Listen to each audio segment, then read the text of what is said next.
Oi, gente, tudo bem? Vim trazer essa aula super séria e super importante num tema muito atual que vocês têm me pedido. E olha, os dados são realmente alarmantes. A gente ouve muito falar sobre depressão em adultos e pouco ainda sobre depressão infantil, por isso que eu decidi também fazer essa aula para vocês.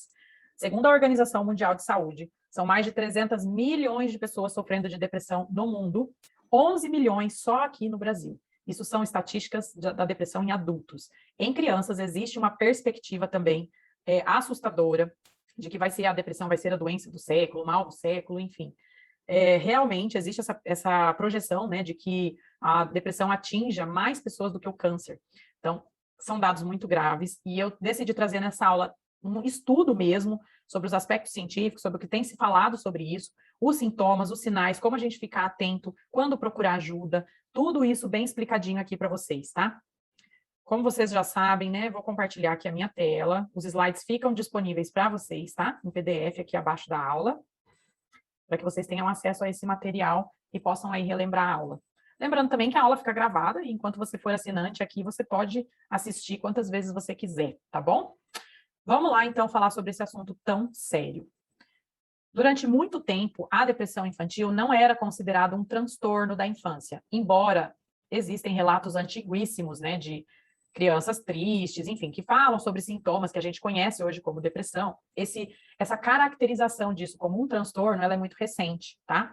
Então, até a década de 1970, ó, pouco se falava sobre depressão infantil e há poucos estudos sobre isso no meio científico.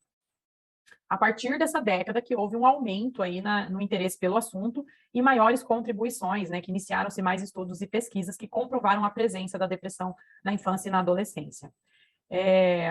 O conceito que apareceu, então, dentro das questões diagnósticas é a síndrome depressiva na infância, lá em 1970. E a partir disso estabeleceu-se, então, critérios para um diagnóstico psiquiátrico, né? Quando a gente tem alguns estudos na área e a gente dá um nome, vamos dizer assim, para aquela condição, começa também a ter critérios para um diagnóstico. Existem algumas fontes que são referências médicas, né? O DSM, enfim. Eles falam, então, hoje tem alguns critérios para esse diagnóstico que é feito pelo psiquiatra, tá? Alguns autores sugerem que a depressão infantil é similar ao do adulto e que, portanto, deve contemplar os mesmos critérios. Então, assim, aquela lista de critérios que a gente usa para caracterizar a depressão em adultos seria a mesma para caracterizar a depressão nas crianças. Porém, outros autores dizem que não, que a depressão infantil possui características que são específicas da idade e que dependem do nível de desenvolvimento da criança. De qualquer forma, sabemos que esse assunto ainda é muito novo e está sendo constantemente debatido e contestado. Como a criança é um ser em evolução e a infância é muito rápida, essa mudança acontece de uma forma muito rápida e constante, né? A criança muda constantemente e de uma forma muito rápida, isso dificulta os estudos, especialmente os estudos longitudinais, ou seja, aqueles que vão acompanhando as pessoas, né, ao longo da vida, tá? Tem um autor que se chama Kazidin, que ele é um pesquisador também da área da infância, né, de orientação de pais. Ele fala que a depressão não só está presente na infância e na adolescência, mas é também um dos problemas emocionais mais frequentes desta fase. O que alguns estudos mostram é que a depressão infantil, ela é de ordem na infância, né? Então, a depressão na infância é de ordem somática. Ou seja, o que é isso? Aparecem reações no corpo da criança, como disfunções corporais, dores corporais ou algumas doenças. E que ali, só próximo da adolescência, é que isso se torna mais comportamental e que aparece mais através das relações interpessoais. Tá? Então, que na criança não é tanto no comportamento, embora existem sintomas comportamentais também que a gente vai ver, mas acaba, às vezes, refletindo mais no corpo, que é o que a gente chama de somático, tá? E depois, por isso também que é diferente do adulto, que o adulto tem também as questões corporais, mas ela reflete em maior proporção no comportamento e nas relações interpessoais da pessoa, tá? Bom, aqui eu trouxe alguns fatores que podem ser considerados como predisposições. Lembrando que vocês vão verificar aqui que tem coisas que nós temos, todos nós temos, mas o que caracteriza mesmo uma depressão é quando tem a soma de vários desses fatores ou quando um deles tem muita frequência e muita intensidade, tá? Nenhum sintoma isolado vai caracterizar uma depressão. Por isso que é importante uma avaliação profissional, tá? Então, aqui são predisposições, ou seja, existe a predisposição, mas não significa que a pessoa está fadada a ter uma depressão só porque ela apresenta um desses fatores, tá? O primeiro deles é o genético, o biológico, ou seja, pais ou familiares próximos que têm depressão podem vir, né, a ser uma predisposição para a criança ter também. Disfunções hormonais da criança também podem ser consideradas predisposições. Fatores psicopedagógicos, o que é isso? Dificuldades escolares ou de aprendizagem. Então, a criança que tem alguma dificuldade, ela pode se sentir mais incapaz, menos autoconfiante, aí ela se retrai mais, ela pode ter medo de sofrer bullying ou discriminação das outras crianças, e isso vai fazer com que ela se feche e vai desenvolvendo uma depressão, tá? Então, é uma predisposição, gente, não significa que criança com dificuldade de aprendizagem tem depressão, tá? Como eu falei. É um fator que precisa ser avaliado. Fatores psicológicos, vínculos afetivos fracos, abandono ou ausência parental, né, ausência parental, tá? Esses aqui são muito importantes, a gente vai falar bastante sobre essas questões, que realmente, vamos dizer assim, é onde mais pega, tá? Tem os fatores ambientais também, que são situacionais, né? Situações ou eventos estressantes, assim como experiências contínuas de fracasso, podem contribuir para a desestabilização das emoções infantis e favorecer, né, o aparecimento aí de pensamentos e comportamentos depressivos na criança, tá? Voltando um pouquinho aqui nos fatores psicológicos, que vai tá dentro do contexto familiar que eu coloquei destacado aqui para vocês, porque é muito importante, a gente tem que pensar assim, ó, que quando a criança tem uma percepção distorcida de si mesmo, uma autoimagem distorcida, quando a sua visão de mundo é distorcida e a projeção de futuro também, ou quando não há projeção de futuro, não há perspectiva, ou seja, não há sentido à vida da criança, são fatores fundamentais e com alta predisposição aí para uma depressão infantil, tá? Aqui eu trouxe a família e a escola e depois eu vou explorar um pouco mais a família, que é um contexto mais importante para a criança. Trouxe um estudo de vários que existem, mas eu vou numerar um estudo aqui com 100 crianças deprimidas, que constatou que 33 dessas crianças sofriam privação emocional, ou seja, falta de vínculos, falta de relações afetivas, e que 58 delas, ou seja, a maioria, pertenciam ao que eles chamam na pesquisa de broken home, que é uma expressão do inglês que seria algo como lar quebrado, né? Ou seja, famílias desestruturadas. Briga, falta de diálogo, agressão, violência doméstica, violência psicológica, tudo isso é considerado, né, desestrutura familiar, e a maioria dessas crianças que tinham depressão vinham de lares como esse. Então, olha como é importante o contexto familiar. Ele tanto é importante para a manutenção da saúde, quanto para a manutenção da desestrutura psíquica da criança também. Um outro fator que não está sob nosso controle, mas que apareceu na pesquisa, foi a perda de um dos pais antes dos 15 anos, né? Mas aí você fala, Renata, mas e como que faz nesse caso, né? Não é algo que não teria como prever, mas existe como a gente fortalecer a criança para enfrentar, tá? Essas questões, e eu vou falar sobre isso depois. Então, assim, gente, só vou abrir um parênteses da escola e vou voltar a falar da família, tá? Embora a escola, tá? E seja um local de grande aprendizado e de grande desenvolvimento cognitivo e social, ela pode ser também um local de muita competitividade e muito estresse, portanto, tá? Então, é na escola que se fortalecem também relações afetivas e sociais. A escola e a família, elas caminham junto, embora a família seja a base, a escola é uma extensão, né? E ali, se ela tem um pouco modelo de vínculo afetivo em casa, provavelmente ela também não vai conseguir criar vínculo afetivo na escola, com os amigos, interações sociais saudáveis, e vai acabar refletindo também. Então, a criança ela tem que estar preparada para ela tem que ser preparada na família para esse mundo ou para esse ambiente de aprendizado e de desenvolvimento, né? Para esse mundo de competitividade e estresse, para esse mundo onde vão ter crianças cruéis que vão fazer bullying com ela, que vão querer falar mal dela, que vão excluir ela de um grupo, enfim, ela tem que estar preparada para esse contexto também, que na verdade é o contexto da vida, né, gente? Não tem como criar a criança numa bolha e proteger ela ou poupar de todos os sofrimentos da vida. Ao contrário, a gente tem que fortalecer essa criança para que ela vá para esse ambiente e para que esse ambiente seja rico de oportunidade dela se fortalecer, se tornar mais resiliente e tudo mais, tá? A questão das disputas familiares, então, vou voltar ali para o contexto da família, que está, como eu falei, correlacionado com todos os outros ambientes que a criança vai frequentar. Quando há transtornos emocionais dos pais ou instabilidade na convivência familiar, são fatores que podem gerar depressão.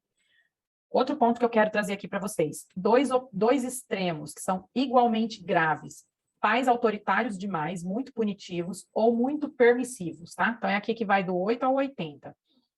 Os dois, como eu falei, são problemáticos. Filhos de pais autoritários, por exemplo, podem desenvolver ansiedade, irritabilidade, variação de humor, comportamento compulsivo ou autoexigente em excesso. tá? Por quê? Porque o pai muito autoritário, ele exige, na maioria das vezes, perfeição do filho, né? O que ele quer é um filho perfeito, obediente, correto, ele não permite que o filho erre. E isso provoca todos esses sintomas que eu falei. Então, a criança fica super ansiosa, porque ela não pode errar, ela fica nervosa, ela fica irritada, ela tem variação de humor, ela fica compulsiva, pode desenvolver até um TOC, né, que é o transtorno obsessivo compulsivo, fica extremamente autoexigente e não sabe lidar com o próprio erro, não sabe lidar com a própria falha, né, com a própria humanidade dela de não conseguir ser perfeita, tá? E o oposto, né, filhos de pais muito permissivos, desculpa, também podem desenvolver vários transtornos, inclusive a depressão. E alguns dos sintomas são choro sem motivo aparente, ansiedade também, dificuldade em lidar com a frustração. Uma criança sem regras, sem limites, ela fica solta, ela fica ansiosa, ela não sabe como lidar, ela não sabe como ela tem que se comportar nos determinados contextos em que ela frequenta, e ela não sabe lidar com não, porque já que ela tem tudo, quando alguém diz não para ela, ou quando ela não consegue ter acesso ao que ela quer, ela fica extremamente frustrada e ela não sabe lidar com isso. Então, é um sofrimento muito grande que pode também levar à depressão. Eu preciso aqui, gente, reforçar isso. O quanto é fundamental o papel da família, especialmente nos dias de hoje, que a gente tem as redes sociais, ao mesmo tempo que são nossas aliadas, é nossa inimiga. Tá? Então, assim, ó, num mundo cheio de informação e exigência conosco, né? Nós, adultos, recebemos essas exigências do mundo, muitos pais têm transferido isso para os filhos, transferido essa carga.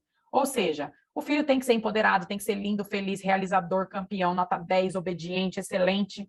Um filho perfeito para ser postado nas redes sociais. Só que qual que é a realidade? O que, que tem nos bastidores disso? Nos bastidores dessa criança? Pais ausentes, uma educação terceirizada, pais extremamente exigentes por resultados, porque eles precisam postar a perfeição desses filhos.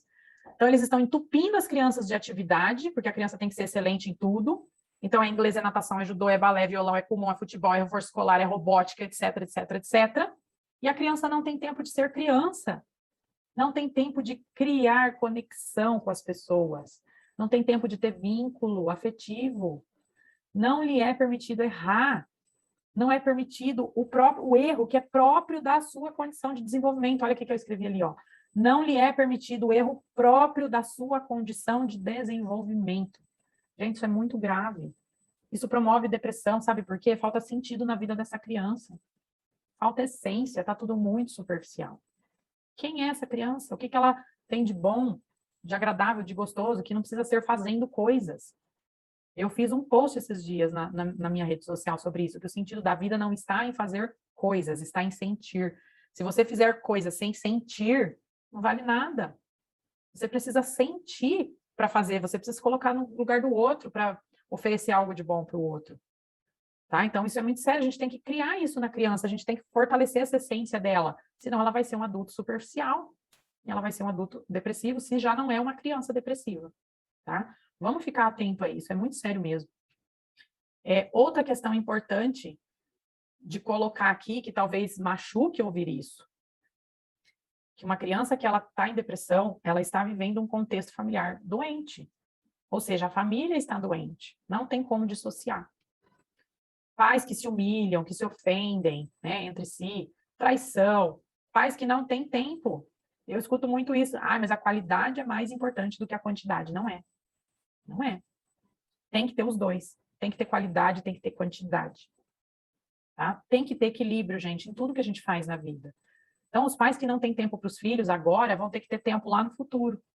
Ou logo mais, né? Quando essa criança cair em depressão e o pai tiver que olhar para ela e parar tudo que ele está fazendo para cuidar desse filho. Né? Pais que não saem do celular, que não olham no olho, que não valoriza a criança, que não valoriza as conquistas da criança, que não valoriza um desenho simplesinho lá que ela fez num pedaço de papel, que não valoriza uma apresentação da escola, que não valoriza até uma arte, uma baguncinha que a criança fez, que às vezes está demonstrando uma habilidade ali que ela atingiu, sabe? Ela conseguiu subir na árvore, o pai só olha que ela está em cima da árvore, aprontando, fazendo bagunça na casa dos outros, mas não vê o que ela está construindo por trás disso. Tá? Claro que a gente não vai colocar aqui falta de limites, não é isso. Mas às vezes o pai e a mãe estão podando essa criança por alguma arte que ela está fazendo, que na verdade está desenvolvendo uma habilidade importante para ela. Porque pais querem os filhos perfeitos, querem robozinhos. Não quer ter que lidar com estresse, não quer ter que lidar com conflito. Só que o conflito faz parte, tá? É a mesma coisa querer trabalhar sem ter problema no trabalho. Quem gostaria de ter um trabalho perfeito? Existe trabalho perfeito? Lá no seu trabalho não tem um monte de demanda que você tem que dar conta, um monte de chatice? Não tem o lado legal do que você faz, mas também não tem o lado chato? Educar filhos é a mesma coisa. Tem o lado legal, mas tem o lado chato também. E a gente não tem que ficar se apegando só no lado chato, a gente tem que resolver o lado chato, a gente tem que estar atento ao lado chato, para que a gente possa também usufruir do lado bom, tá? Mais um fator, gente, que eu preciso associar aqui para vocês são as redes sociais. Quem tem crianças muito pequenas que ainda não têm acesso, talvez não estejam sentindo isso, mas quem tem crianças maiores que já têm acesso, estão percebendo o tamanho do perigo e do problema que são as redes sociais para as crianças. Gente, olha só, uma coisa que eu estava conversando com alguns amigos, com algumas amigas esses dias, e eu sempre converso muito com meu marido sobre isso. Antigamente, se a gente aprontava alguma coisa, uma brincadeira, que hoje em dia seria até classificada como bullying, mas na época a gente não tinha muito essa percepção, ou se acontecia uma gafe, né? A gente pagava um mico, passava uma vergonha. O que acontecia? Aquilo lá virava um burburinho lá na escola, entre os amigos, e daqui a pouco sumia. Ou então ficava ali preso entre a nossa rede de amigos, tal, não saía muito daquele círculo ali. Vamos supor, você foi lá para a escola com a calça rasgada. Ah, todo mundo tirava sarro, calça rasgada, durante algum tempo a galera zoava. Mas era ruim, era difícil de lidar, mas ficava ali. Hoje em dia, o que acontece? Sempre vai ter alguém para tirar uma foto da sua bunda, da bunda da criança lá com rasgo e postar na rede social. E aquilo vai sendo transmitido e aquilo viraliza e isso perde o controle. Gente, isso pode levar ao suicídio. É muito grave. Né? Então, os nossos deslizes, os nossos erros, as nossas falhas, a vergonha que a gente passava lá na infância ficava lá, ficou lá no passado. Muitas pessoas nem sabem dessas histórias hoje em dia. Agora, imagina o futuro dessa criança que tem lá sua bunda rasgada, estampada e zoada na rede social. Ou qualquer outra situação constrangedora, que vai ficar para sempre ali, que vai chegar lá na vida adulta, o chefe, né, o gerente, o dono da empresa que vai contratar essa pessoa, a primeira coisa que ele vai fazer é buscar no Google informações sobre essa pessoa. E aí já pensou? Tem ela lá caindo de bêbada na festa, dando trabalho lá, que empresa vai contratar ela? Tá? Então a gente tem que tomar muito cuidado com essa questão de redes sociais. Às vezes as crianças estão gravando áudio para os amigos e tá lá os pais discutindo no fundo. Às vezes a criança está gravando um vídeo e mostra uma situação de violência doméstica. Claro, isso tem que ser denunciado, é lógico que tem. Mas assim, olha o quanto isso expõe a vida da criança. Olha o quanto isso é prejudicial para ela. Tá? Não é, a gente não pode pensar só sobre o ponto de vista de, ai, que bom, foi denunciado porque viu lá no vídeo. A gente tem que pensar também na ofensa que essa criança vai sofrer, no bullying que ela vai sofrer, em como isso vai voltar e repercutir na vida dela. A criança não está preparada para aguentar, gente. Se nós não aguentamos, se tem um monte de adultos se matando por conta disso, imagina a criança. Tá? E outra coisa, lá na rede social existe um mundo de faz de conta. Um mundo de faz de conta, um mundo perfeito, onde a vida do outro é perfeita e a criança sabe que a vida dela não é perfeita. Ela tá vendo os pais se separando dentro de casa e lá a amiguinha postando a vida maravilhosa dela na praia com a família. Mas não sabe o que está passando. Não sabe o que que o amiguinho está passando também na vida dele. E outra, dentro da rede social, as outras pessoas se sentem no direito de ser cruel. Né? Todo mundo quer falar o que acha, o que pensa, sem filtro. E a criança não está preparada para filtrar isso. Ela não tem ainda maturidade para entender que aquela fala é uma bobeira, que aquela fala diz mais sobre a outra pessoa do que sobre ela, que aquela pessoa faz isso com todo mundo, não é só com ela, que aquela pessoa não conhece ela o suficiente para dizer essas coisas, ela vai tomar aquilo como verdade, tá? Então, a rede social, ela pode destruir a vida de uma criança, de uma pessoa, de qualquer pessoa, mas aqui a gente está falando das crianças. Ela pode destruir a vida da criança, ela pode derrubar a autoestima da criança, ela pode tornar essa criança depressiva e levar ao suicídio, inclusive, tá? Suicídio e depressão, eles estão associados e é cada vez mais comum a gente ouvir crianças com pensamentos e relatos de morte, às vezes através de desenhos, às vezes através de comunicação indireta. Em alguns casos, a criança planeja e em outros casos ela executa, tá? Então, vamos ficar atento a isso. Lá na escola, o que pode acontecer também? Crianças com déficits nas habilidades sociais ou com déficit em desempenho escolar, né? Tipo atenção, memória. Por que elas podem apresentar? Justamente por essas questões que acontecem na rede social. Ela fica suscetível, né? A bullying, a tudo mais. A criança com fracasso escolar constante, ela começa a se sentir culpada. Porque os pais vão ficar brigando com ela, os pais vão brigar entre si, porque você não educa, porque você não está supervisionando, você não está acompanhando as tarefas dessa criança. Os pais começam a brigar com a criança, e ela começa a se sentir culpada por essa desestrutura na família dela. Ela vai ter autoestima lá embaixo, porque vai se sentir burra, vai se sentir incapaz, ela que é culpada por todo o desarranjo familiar. Ela começa a se sentir cada vez menos, cada vez mais inferior, vai formando um conceito negativo de si mesma, Isso vai fazendo com que ela se inibe, vai evitando o convívio com outras crianças, vai aumentando cada vez mais a introspecção e a introversão dessa criança. Então, é uma fase que demanda muita atenção dos pais, e se não houver uma intervenção adequada diante desses sinais que a criança vai dando, o quadro pode se agravar ainda mais, e pode se agravar, às vezes, na adolescência e piorar cada vez mais até a vida adulta, tá?